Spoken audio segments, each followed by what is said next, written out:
Halo guys, kembali lagi bersama gue Nandi. Pada video kali ini, gue akan membahas salah satu film Indonesia yaitu Pintu Terlarang tahun 2009. Tidak pernah lupa, gue selalu mendoakan agar kalian dan keluarga bahagia serta sehat selalu ya. Cerita dimulai dengan diperlihatkan seorang pematung sukses bernama Gambir. Saat itu, pameran patung miliknya kedatangan banyak tamu, di mana semua patung hasil karya Gambir terjual dengan harga yang sangat mahal. Patung yang dijual itu pun bukanlah patung biasa. Bisa dibilang patung buatan Gambir nggak lazim seperti pada umumnya. Salah satu karyanya adalah patung wanita hamil yang benar-benar terlihat hidup. Gambir juga memiliki istri yang cantik bernama Talida. Terlihat juga kedua sahabatnya Gambir yaitu Rio dan Dandung. Ada juga pemilik galeri yaitu Koh Jimmy. Tapi di balik kesuksesannya, Gambir ini sering merasa jijik dengan dirinya sendiri. Namun Talida selalu mengingatkan Gambir bahwa jalan yang ditempuhnya sudahlah benar untuk meraih kesuksesan.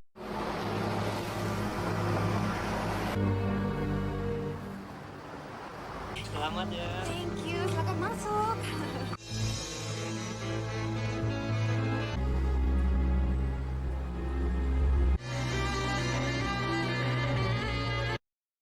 Keesokan harinya, terlihat ibunya Gambir yang berkunjung ke rumah. Ibunya Gambir ini sangat menantikan seorang cucu. Tapi Gambir dan Talida entah kenapa belum juga mempunyai anak. Dan saat sedang sarapan, tiba-tiba saja bel rumah berbunyi. Ketika diperiksa, nggak ada seorang pun yang terlihat sama sekali. Melainkan Gambir malah menemukan sebuah tulisan, "Tolong saya." Lalu, scene langsung flashback ke beberapa tahun lalu, tepatnya di saat Gambir dan Talida masih pacaran. Saat itu Talida hamil dan tentu saja dia nggak mau hamil di luar nikah. Gambir pun mengantar Talida ke klinik ilegal yang kalian tahu sendiri tempat itu untuk apa. Saat di ruang tunggu, Gambir bertemu dengan seorang bapak-bapak misterius. Lalu si bapak ini membisikkan kalau Talida nggak mau punya anak bukan karena malu dengan hasil di luar nikah, tapi karena dia emang nggak mau aja untuk punya anak dari Gambir. Singkat cerita, proses di dalam klinik pun sudahlah selesai. Kemudian Gambir sengaja membawa Talida ke workshop miliknya.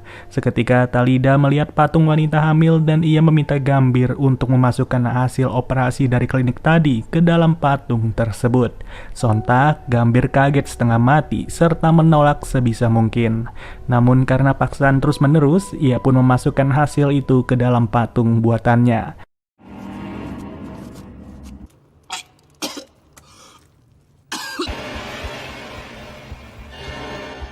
Beberapa hari kemudian, Koh Jimmy datang ke workshopnya Gambir, di mana ia langsung terpukau dengan patung itu.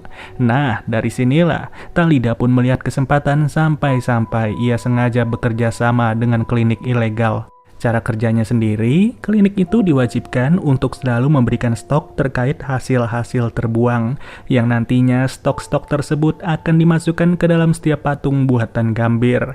Ya, semenjak ide tersebut, tiba-tiba saja bisnisnya Gambir langsung melejit dengan sangat cepat. Patung-patung yang menjadi mahakaryanya benar-benar laku keras serta membuat Gambir menikah dengan Talida. Selesai cerita tersebut, scene pun kembali ke masa sekarang, di mana Gambir merasa sangat berdosa atas segala tindakannya. Bahkan ia sampai bertengkar dengan Talida karena Talida selalu memaksa Gambir untuk terus-terusan membuat patung wanita hamil. Namun seiring berjalannya waktu, Gambir pun berani menetapkan diri untuk berhenti total dari pekerjaan tersebut. Hanya saja usahanya tidaklah semudah itu, karena ternyata Koh Jimmy sudah mengetahui segala rahasia di balik patungnya Gambir. Koh Jimmy mengancam akan melaporkan Gambir ke polisi jikalau ia tidak berminat lagi membuat patung wanita hamil. Ya, apa boleh buat, dengan sangat terpaksa Gambir kembali membuat patung wanita hamil. Dan dikarenakan udah lama nggak berkarya, Gambir pun nggak tahu kalau workshopnya sudah direnovasi. Dari situ ia bergegas mengintip ke salah satu ruangan yang tepat berada di belakang lemari. Tapi usahanya Gambir harus dicegah oleh Talida dengan alasan ruangan itu berisi masa lalu yang wajib dilupakan. Dan apabila Gambir berani membukanya, maka Talida akan sangat sedih tak karuan. Sontak, karena rasa sayang yang besar, Gambir pun langsung menuruti segala perkataan dari Talida. Singkat cerita, hal misterius kembali terjadi. Gambir kembali melihat tulisan "tolong saya", di mana ia lagi-lagi mendapati tulisan yang sama berulang kali.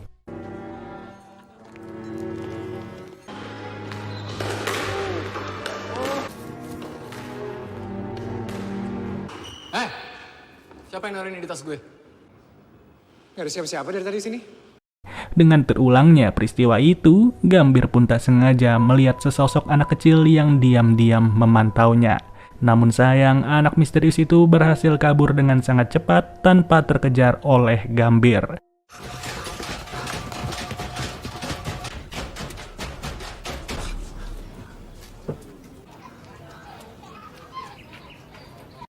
Lalu ketika hari berganti, Gambir kembali melihat tulisan serupa, yang kemudian ia menyadari kata Herosase di dekat tulisan itu. Alhasil Gambir pun pergi ke sebuah bangunan bernama Herosase yang terletak di pinggiran kota. Bangunan tersebut benar-benar terlihat misterius, di mana Gambir langsung diusir karena ia sendiri bukanlah anggota dari kelompok Herosase. Tapi saat keluar, Gambir pun tak sengaja melihat Dandung, yakni sahabatnya sendiri.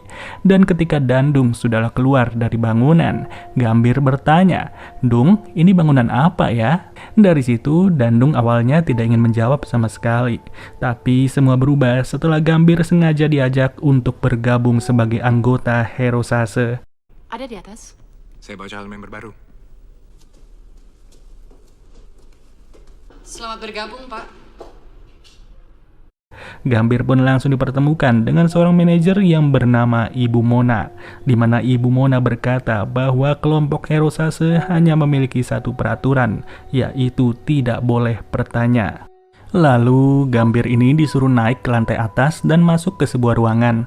Di ruangan itu terdapat sebuah TV beserta buku menu yang bertuliskan nama-nama orang. Setelah TV dinyalain, terlihat video-video random dari beberapa orang yang tertulis namanya di dalam buku menu. Ya, isinya macam-macam sih guys, pokoknya aneh-aneh semua tanpa diketahui apa maksudnya. Saking anehnya, Gambir pun merasa nggak nyaman untuk memperhatikan TV tersebut. Tapi saat akan pergi, ia nggak sengaja menjatuhkan remote TV, di mana salurannya pun langsung beralih kepada anak misterius yang sempat dilihat Gambir sebelumnya. Terlihat anak itu babak belur karena sering dihajar oleh orang tuanya. Dari kejanggalan itulah, Gambir pun langsung bertanya kepada Dandung tentang seluk-beluk dari Herosase. Seketika Dandung menjawab bahwa Herosase adalah sebuah tempat untuk menonton kehidupan orang-orang secara random. Mereka memasang CCTV di rumah banyak orang dengan sembunyi-sembunyi, yang nantinya para member dapat menikmati berbagai tontonan itu tanpa diketahui sama sekali. Selesai menjawab, Dandung pun bergegas menyuruh Gambir untuk tidak memperdulikan hal-hal tersebut. Singkat cerita, acara pameran patung milik Gambir pun sudahlah tiba. Gambir yang masih kepikiran akan anak itu sengaja kembali ke Herosase demi memutar saluran TV dari si anak.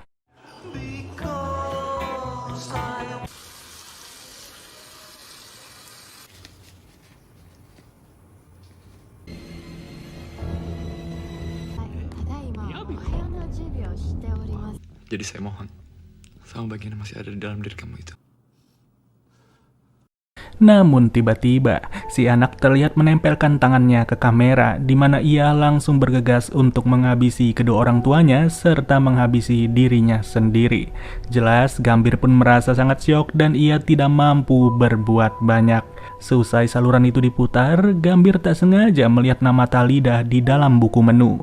Talita berkata bahwa ia tidak cinta kepada Gambir dan sang ibu pun menyuruh Talida untuk membuat keturunan dengan Rio dan juga Dandung. Mirisnya, Talida juga bersekongkol dengan Kojimi agar si Gambir terus-terusan menghasilkan uang dari penjualan patung wanita hamil. Melihat fakta tersebut, Gambir pun langsung membuat rencana yang sangat matang. Ia sengaja mengundang orang-orang terdekatnya untuk merayakan malam Natal bersama-sama. Ya, atas rencana tersebutlah hari yang ditunggu Gambir pun sudahlah tiba. Semua orang-orang terdekatnya Gambir terlihat hadir di dalam pesta tersebut. Sesaat sebelum makan malam dimulai, Gambir mengambil sebotol anggur yang dimana ia sengaja memasukkan cairan misterius. Dan saat kembali ke meja makan, Gambir pun menuangkan anggur itu ke masing-masing gelas dari para tamu. Sebelum meminum anggur, Gambir mengucapkan terima kasih karena kalau bukan bantuan mereka, Gambir nggak akan sesukses ini. Dimana dalam hitungan detik saja, tubuh mereka semua langsung kaku serta tidak bisa bergerak. Di sini Gambir pun menjelaskan kalau anggur itu sudah ia beri dengan cairan bernama Devil Speed. Setiap orang yang meminumnya akan kaku total selama 10 menit dan mereka sendiri masih bisa mendengar serta melihat. Dalam kurun waktu 10 menit itulah Gambir langsung menghabisi mereka semua satu persatu tanpa ada rasa ampun sama sekali. Dan ketika tiba di gilirannya Talida pun berkata, "Hei Gambir, kalau kamu menghabisiku, maka kamu gak akan tahu apa yang sebenarnya berada di dalam ruangan misterius."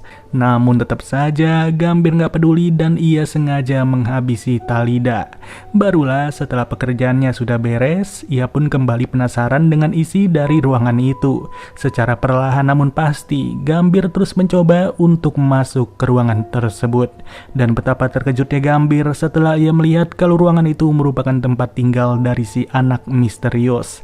Tak lama, Gambir mulai dibisik-bisiki oleh suara dari si anak dan juga orang tuanya kalau ia gagal. Namun tak bagaimana, bayangan anak kecil itu tiba-tiba berubah menjadi masa kecil dari Gambir.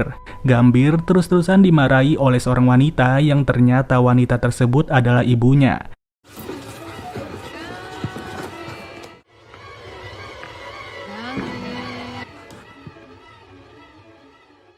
Kamu aku panggil malah sembunyi, anak setan. Dari sini, scene langsung beralih di dalam rumah sakit jiwa terpelosok yang menyimpan pasien-pasien berbahaya. Dan siapa sangka, Gambir turut berada di tempat itu karena ia sempat menghabisi kedua orang tuanya pada usia 8 tahun. Secara rutin, Gambir sering diberikan sebuah majalah untuk ia baca setiap harinya, di mana pada salah satu seri terdapat sebuah cerita terkait seni patung dari wanita hamil. Tak sampai di situ, terbongkar juga bahwa Gambir tidak benar-benar memiliki sahabat, di mana sebenarnya Dandung beserta Rio merupakan dua orang petugas dari rumah sakit itu.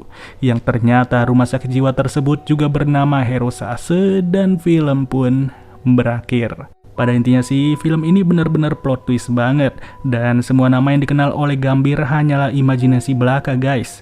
Kalaupun asli, cuma ada dua orang aja, yakni Rio dan Dandung yang bekerja sebagai petugas rumah sakit. Jujur, film-film buatan Joko Anwar emang luar biasa sih dari dulu. Apalagi khususnya pada film yang dirilis pada tahun 2009 ini dan wajib banget untuk kalian tonton ulang. Ya sudah, mungkin segini aja guys pembahasan alur ceritanya. Sampai bertemu lagi di video berikutnya. Gua Nandi cabut dulu. Dadah.